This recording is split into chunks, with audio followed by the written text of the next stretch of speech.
Ya van 8 meses de pandemia, en los primeros 7 meses, por eso tenemos en línea al director del Hospital Alejandro Gutiérrez, el doctor Daniel Alzari. Daniel, buen día y bueno, estadísticas minuciosas sobre todo esto, ¿no? Sí, buen día, Jota. Realmente hemos intentado hacer un relevamiento de cómo hemos trabajado estos 7 meses con respecto al tratamiento COVID en nuestro hospital y en toda la región. Así que bueno, era un poco de volver a la comunidad cuáles son nuestros números, nuestra experiencia y bueno, contarles un poquitito todo este derrotero desde el primer paciente allá internado, allá por 1 de abril de este año, que fue el famoso paciente del ortondo que tenemos 52 días internados en nuestra terapia. ¿Él fue el primero, precisamente, y fue uno de los que más estuvo? Él fue el primero internado. El primer internado, claro. Sobre fines de marzo estuvimos atendiendo en La Guardia pacientes sospechosos y algún confirmado, que fueron los primeros casos en la región, en Menor de la región, que básicamente eran contactos estrechos o pacientes que se contagiaron de viajeros del exterior. Daniel, bueno, vemos acá en los números una gran cantidad, 130 pacientes que estuvieron internados, y digo estuvieron porque seguramente las estadísticas se cortaron tiempo atrás como para poder brindarlas, aunque ahora todo esto sigue y sigue con números bastante elevados, ¿no? Pero en 7 meses, 130 pacientes internados. Sí, tal cual, los números siguen elevados y ese corte lo hemos hecho en 7 meses, o sea, del primer paciente que de los primeros días de abril a los primeros días de noviembre. Son 130 pacientes internados en las unidades de terapia intensiva. Y cuando me refiero a unidades, es que son varias, porque comenzamos con 8 o 10 camas, después 15, después 20, y lo último que hicimos fue refuncionalizar el quirófano con 30 camas en total.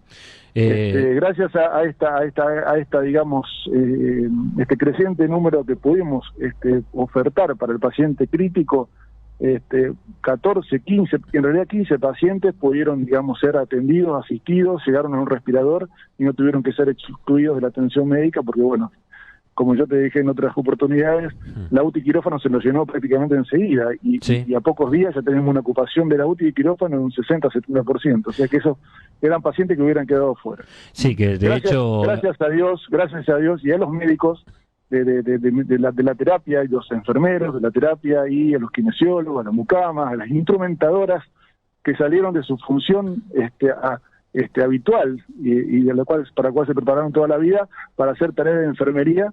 Hoy hay pacientes que están dados de alta y están gozando de su familia y de su salud y pasaron el mal trago de haberse contagiado de COVID-19 y haber estado con un respirador. Entre los internados, inclusive también los que estuvieron en UTI, también están contándose trabajadores de la salud, ¿no? Varios de ellos.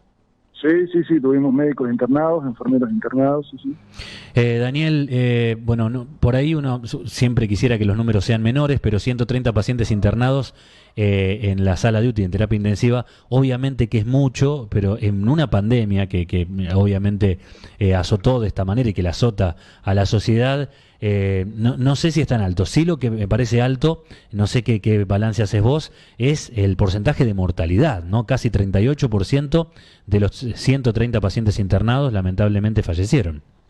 Sí, han fallecido, de esos 130 pacientes, 49 han fallecido, pero si te fijas en otras estadísticas estamos por debajo de la media nosotros en cuanto a mortalidad de terapia intensiva, por debajo de la media. Esta es una enfermedad que el paciente que ingresa a terapia intensiva e ingresa a un respirador fallece en un altísimo porcentaje. Estos pacientes terminan con una mala evolución.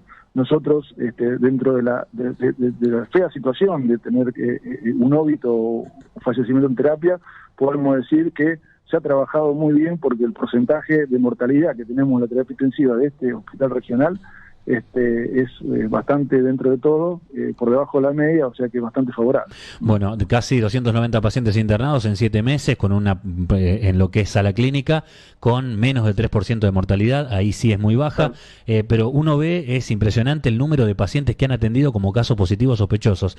En 7 meses, más de 3.500. 3.529, esos son... eso habla del cansancio, del agotamiento que uno veía en nuestros médicos de guardia, en nuestras enfermeras de la guardia, realmente que vienen ya muy agotados y muy estresados, y bueno, lo reflejan los números. estuvieron atendiendo más de 3.500 pacientes respiratorios, COVID o sospechosos, aparte del accidentado, del ACV, del paciente que viene a la guardia por otras cuestiones, aparte de todo eso, estamos hablando solamente de pacientes COVID positivos o sospechosos, o sea que el otro nunca se dejó atender. Así que imagínate la cantidad de pacientes que vieron estos médicos, estas enfermeras, en estos meses, en estos 7 meses. Sí, sí, impresionante. Y bueno, y también se atendieron a bebés, a niños, que fueron incluso internados con COVID-19. Tal cual. Sí, 9 niños en la sala de pediatría, 3 bebés estuvieron en neonatología, y bueno, y también es para destacar la cantidad de hisopados que se hicieron, más de 4.600 hisopados hicieron los técnicos en el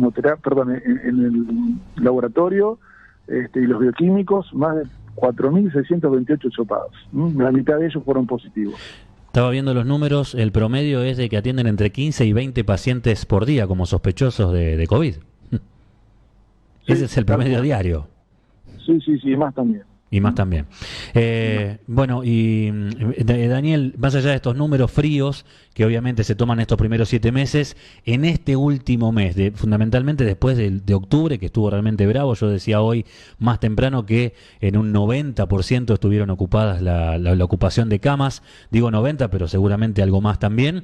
Bueno, hoy por hoy, orillando entre el 60 y el 70%, ¿cómo ves el panorama? Hoy por hoy tenemos todavía un número alto de ocupación de camas porque no hay que olvidarse que el paciente COVID positivo que ingresa a terapia intensiva está 20, 30 días internado a veces, o sea que permanecen internados los pacientes que estuvieron en octubre contagiados y todavía la están peleando junto con nuestros médicos y enfermeros y kinesiólogos con el respirador y con todas las medidas para salir adelante. Eso habla que todavía tenemos muchos pacientes internados. Básicamente en terapia intensiva tenemos un porcentaje del 65%, y en la sala de clínica un 55%. Yo lo contaba esto hace un par de días, esto de que hay muchos pacientes que permanecen en cama de terapia.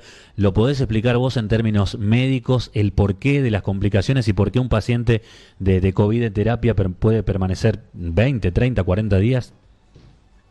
Es por la mecánica de la enfermedad, la dinámica de esta enfermedad, que también aún es desconocida para nosotros porque esto es algo muy nuevo. Calculamos que los primeros pacientes en el mundo fueron en diciembre del año pasado, o sea que son pacientes que, digamos, estamos casi a un año del inicio de la pandemia, casi, cuando digo casi son 11 meses.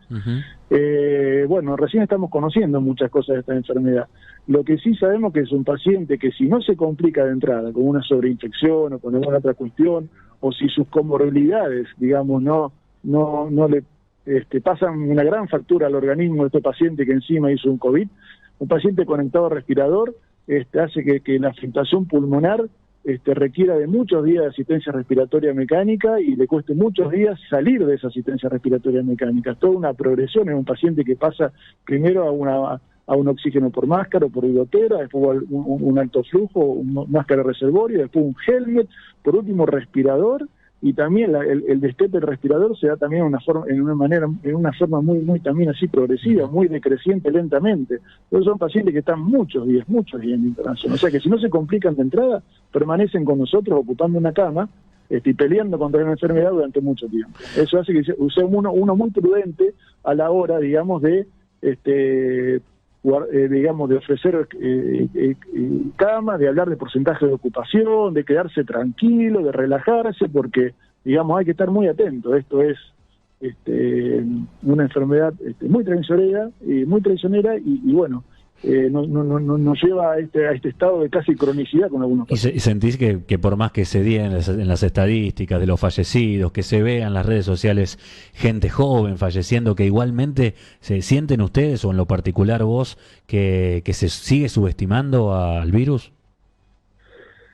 Yo creo que el que toma contacto con la realidad es porque la ha pegado muy de cerca. Ni hablar nosotros que vemos la enfermedad todos los días. Para nosotros no quiere decir que se haya convertido en algo cotidiano, porque uno nunca se acostumbra al horror, pero sí es una enfermedad que hay que estar muy atento, que hay que tomarla muy en serio. Esto es una enfermedad realmente muy compleja, que tiene estadios desde la nada hasta la mortalidad, o sea, y en el medio pasa de todo, o sea que hay que tomarse en serio esta pandemia hasta que venga la solución, hasta que venga la vacuna, hasta que el organismo haga una memoria inmunológica y ya, digamos, tengamos las defensas para naturalmente hacerle frente a este virus que va a seguir estando, porque bueno, ya está, es algo que ha mutado y ha quedado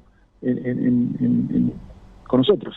Daniel, muchísimas gracias. Gracias por este informe. Que sea lo mejor. Dale, Jota. Gracias a ustedes y cuídense. Gracias.